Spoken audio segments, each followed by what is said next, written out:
in the world. And at that time on Sukkot, they actually offered up 70 bulls, one bull for each nation.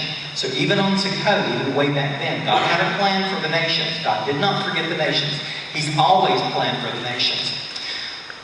I like this scripture from Nehemiah. Nehemiah 8:13 through 18. This is after the Jews have returned from Babylonian exile. It says, on the second day of the month, the head of all the families, along with the priest and the Levites, gathered around Ezra the scribe to give attention to the words of the law. So they were reading from the Torah to find out what it said.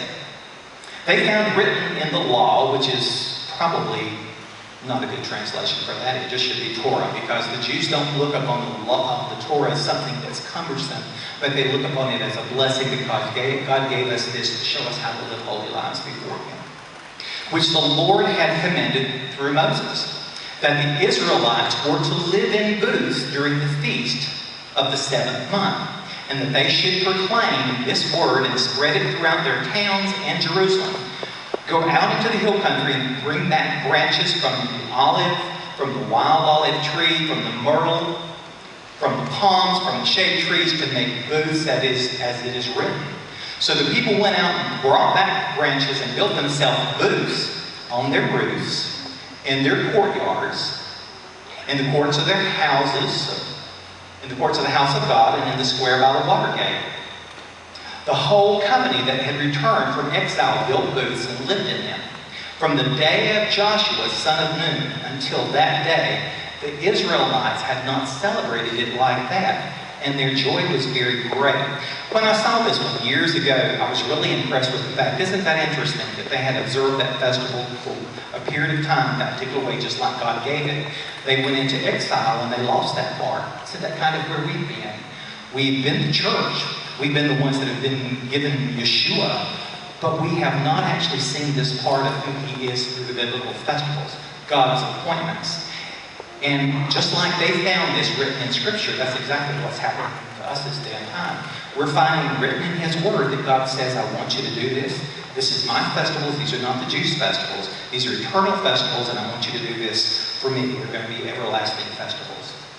Day after day, from the first day to the last, Ezra read from the book of the law, or the Torah of God. They celebrated the feast for 7 days, and on the 8th day, in accordance with regulation, there was an assembly. So Sukkot lasts for how many days? 7, but there is an 8th day. And it was on the 8th day that basically they said prayers for rain.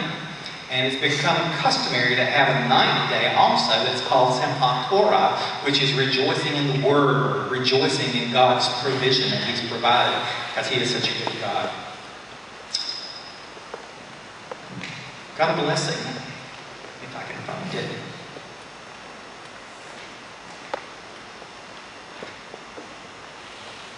Jews have a blessing for everything. They even have one for going to the bathroom. If you've ever had a kidney infection or a bladder infection or anything like that, you really appreciate the fact that you've got a healthy body that everything's operating. We don't pray enough.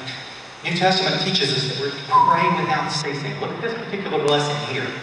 Hebrew, it says, Baruch atah Adonai Eloheinu melech ha'olam asher kiddushanu b'mitzvotav v'tzivanu le'ish et basukah. Blessed are you, O Lord our God, King of the universe, who has sanctified us with your commandments and commanded us to dwell in Sukkah. I've talked to several of you, and I know that a number of you have built Sukkahs this year. Some of you for the first time, some of you for the second time, some for numerous times. But I will promise you that if the Lord leads you to do this, to build a Sukkah in your backyard, to tabernacle with Him, to go out and eat your meals there, to go out and spend some time with your family, with one another. We all stay so very, very busy this day and time, watching TV, going to games, and everything else that happens in our lives. It's really difficult to get the whole family together.